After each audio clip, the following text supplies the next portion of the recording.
Okay, so still got some laryngitis, but hopefully you can hear me a little better. Um, right now I'm just using my 1/2 inch drill and I'm stepping the drill bits up as I drill pretty much all the way, well, I'd say about 7/8 of the way through. The rivets, I'm using the drill bit to just very slightly increase the hole, bigger and bigger. And I'm taking my air hammer and seeing if the ball joint gets loose yet. The reason that you want to do this is because the tension that's actually holding the rivet to the ball joint is going to be reduced when you drill this out. So I'm going to keep going on here, and then I'll test it again with the air hammer.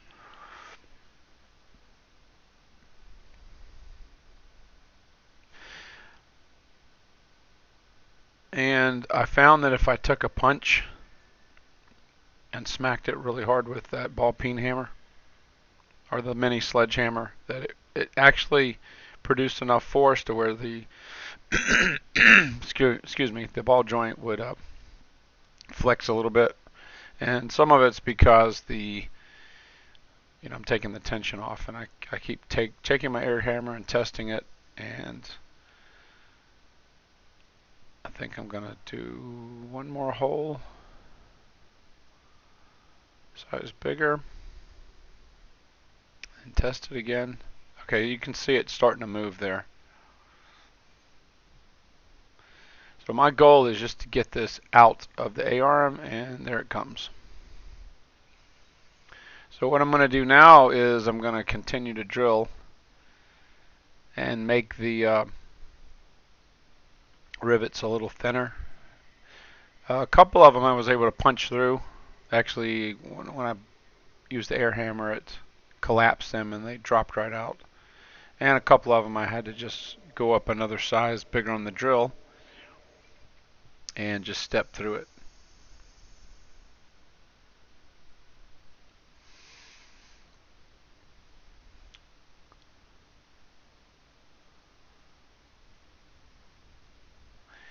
This whole job, I think I broke about 6 drill bits.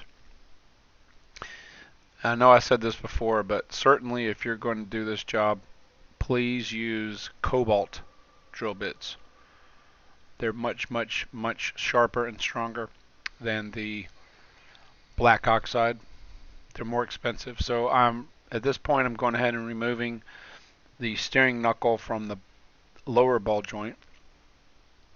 I had to use a pickle fork. Usually if you smack the excuse me, the steering knuckle with a hammer, it'll pop off, but not this time. So there, got the steering knuckle. Unfortunately, this side was not damaged. There was a lot of dirt, so I took a wire brush and cleaned it off. Now, one thing that I did, I nicked the boot when I was drilling one of the rivets, and by nicking it, it was just the part of the spindle part of the drill, and it ate into it, but I took some RTV silicone and fixed it so it would seal. So now I'm just gonna basically I've center punched the rivets, and I start off with an 1/8 inch drill bit, and it drills pretty quick. This one I believe was getting a little dull.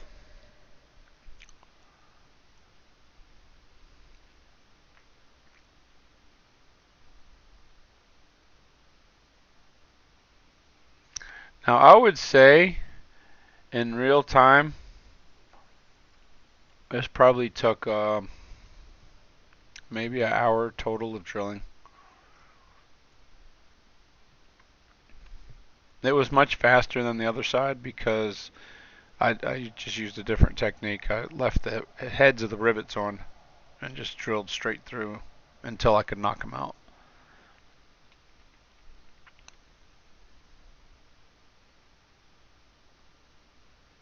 Now, so one thing I could have done that may have helped a little bit is I could have used a little bit of excuse me, a little bit of cutting fluid or a little bit of oil, that would have gotten a little bit of the heat out of the drill bit, but they held up pretty good.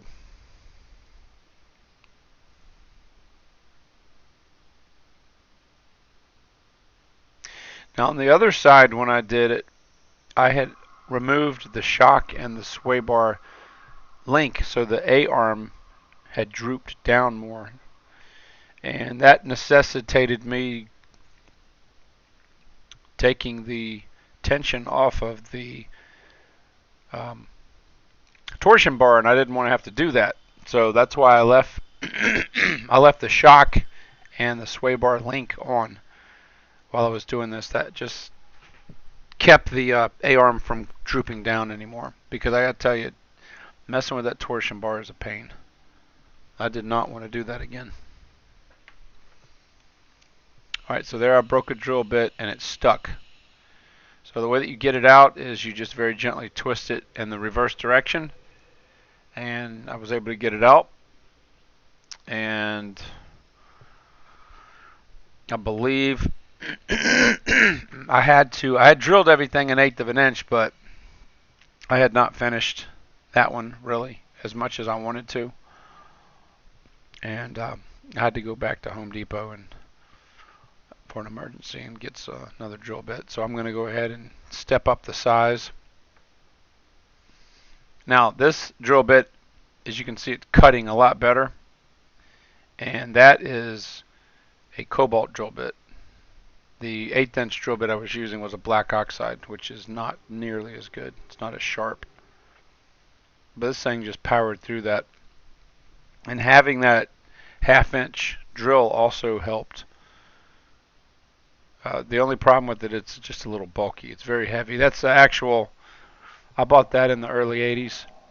That's a Craftsman. It's actually a made in USA Craftsman drill. And it'll probably last. Now see right here, right there, you can see I'm barely touching the arbor to the boot. I should have used a piece of cardboard or a piece of tin or something. But yeah, see, I was looking at it and I was like, you gotta be kidding me.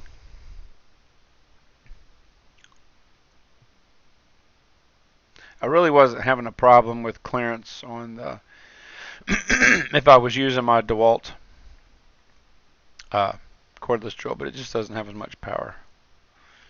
So I'm just checking to see how these things are faring,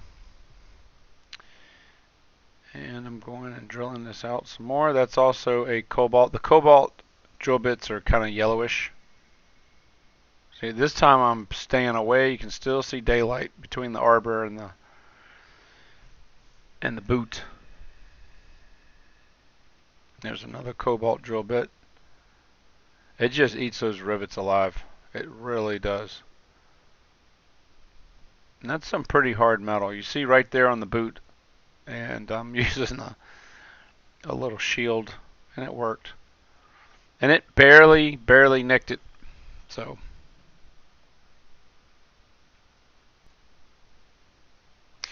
alright, so here we are just continuing. This is the next day. I had to go get some more drill bits. And I'm going to pop the heads of these off. You can see how easy that came out? I had drilled probably 3/4 of the diameter, and it made the rivet really loose. So the first one came out, that one just came out. You see that one came out, and I think I'm going to have to take the drill to the other one. Yep, there it comes out. And the lower rivets are much bigger than the ones on the upper arm. Now the ball joint was stuck in there. It's sandwiched in between the arm, but I tapped it with a hammer and it came right out.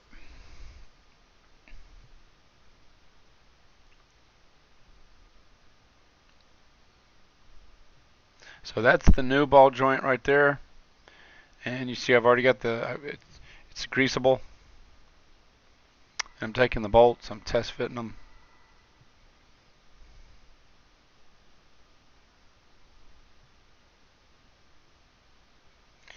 So next time I ever have to do this job, you know, it'll be really fast because I'll just be able to unbolt the unbolt the ball joints and bolt some new ones in.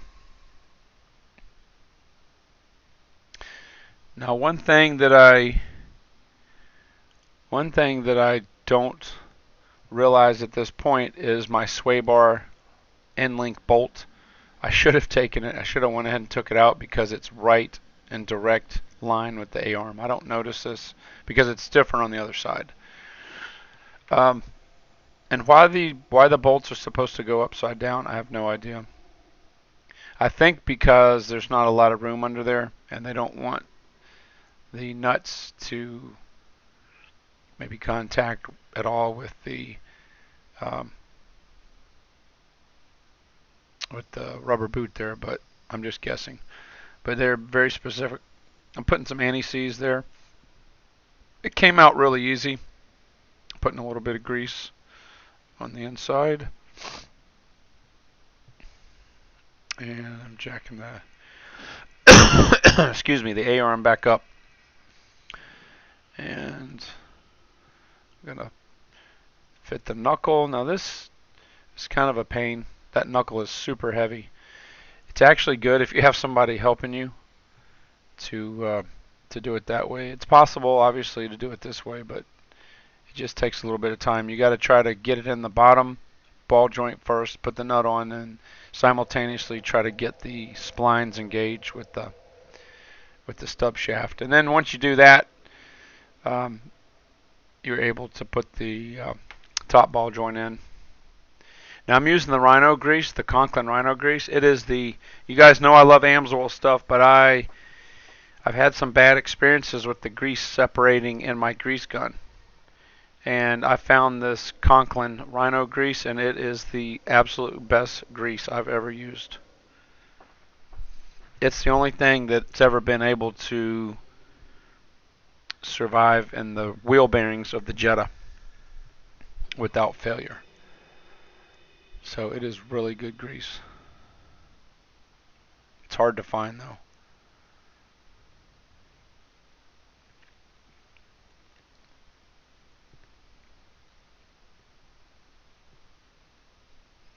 So I'm putting the cotter pins in.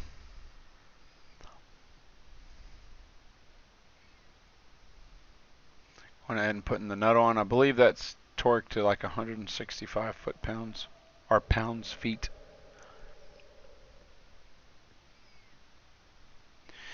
So I know this video is going to end up being pretty long, but if you guys like this style, you know, this part of the job is just boring, and I usually would cut stuff like this out, but I like time-lapse myself when you can see stuff going together really fast. But if you guys like it, if you don't like it, let me know. And we're about coming to the end of this clip. I'm just cleaning some stuff up now.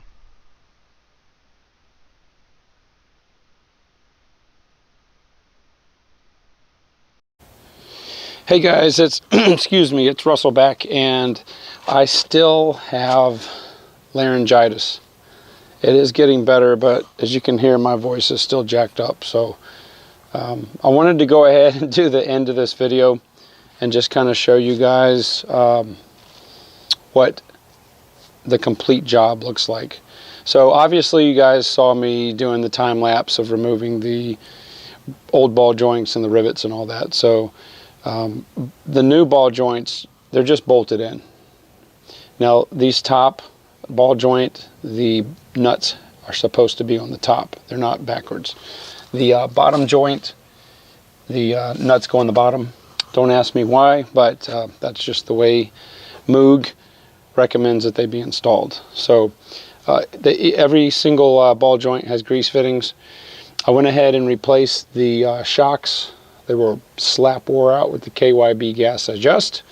And while I was under here, I replaced the entire steering gear system, inner and outer tie rods, center link, pitman arm, and the idler arm. And the only thing I didn't change was the gearbox. I put new sway bar end links on here. These were such a royal pain in the butt to get on there because, well, they're just, it's really stiff. It's hard to compress.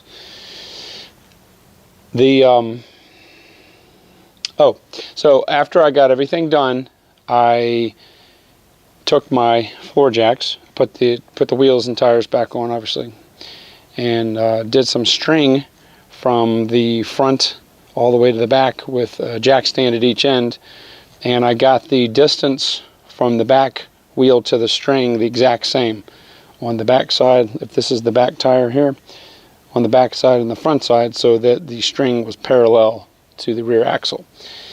Then what I did, excuse me, was I did get 1/16 of an inch toe in. And this was so that I could actually get to the alignment shop without tearing the tires up, because they were way out. One of them was towed in really bad, one of them was towed out. But I did that with the adjuster sleeves, and when I put these together, I marked them. So I knew which way toe in was by turning them, because they're opposite. This one goes that way, and the one on the other side, you turn it the other way to tow it in. But anyway, so when I got to the alignment shop, the technician put it on the Hunter machine, and he said, well, I can't do the alignment. And I said, why? He said, well, your camber and caster are way out. And if you think about it, whenever they install the ball joints, they're riveted in. And I'm sure they have a jig where it's set up to where the caster and camber are preset by the ball joint, because when you put this in here, the ball joint has a little bit of movement, probably a eighth to a 16th of an inch this way and this way. So when you're moving it this way, that's going to affect your caster, and this way is going to fix your camber. So the way that you correct that is by these eccentric bolts and gigantic washers. The bolt is flat and there is an eccentric. And so what I had to do, he said, I can't get it aligned, you need to go get the bolt, the GM bolt kit. So I was able to find a Moog kit, and I took it back to him the next day, and he installed these, and that way he's able to adjust the A-arm this way for the camber and this way for the caster. So he did an awesome job. Shout out to Joey Watkins Tire. The guy was really good. So everything is spot on, and basically this side is the exact same side that I did on, obviously, on the other side. So he did this same exact thing. So this project is complete. The steering wheel is nice and flat, perfectly level. It tracks straight. It brakes super straight. There's no weirdness. The steering is very tight. And let me just show you up under here while I'm here. If you can see it, got a new center link, pitman arm, idle arm, and of course the tie rods and everything. So very pleased. So I'm going to go ahead and end this video. I also just replaced the starter. I didn't film it because it's such a royal pain to do stuff underneath the car. But I want to show you guys something. I replaced it with, it took me a while to find a Denso starter. And this is the original starter for this truck, which is just a Delco Remy. But this thing is gigantic and heavy compared to the Denso, and it's actually, the Denso is actually 1.7 kilowatt power, and these are 1.5, so it is quite a bit more robust. But I want you guys to hear something that's really funny. This no longer sounds like a Chevrolet anymore. When it starts up, it kind of sounds like a Jap car. I'm going to leave the camera right here and start it. Because you know, Chevys have a certain sound when they start, just like Chryslers do. But listen to this.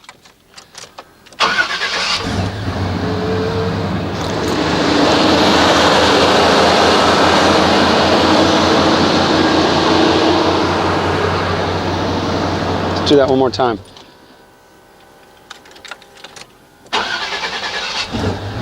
I don't know, I can't figure out what car that sounds like.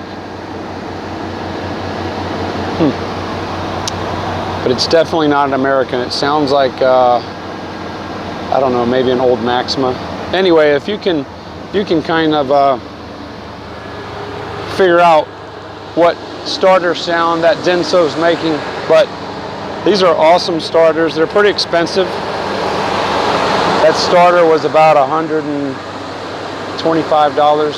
And anyway, hopefully, and look how small it is.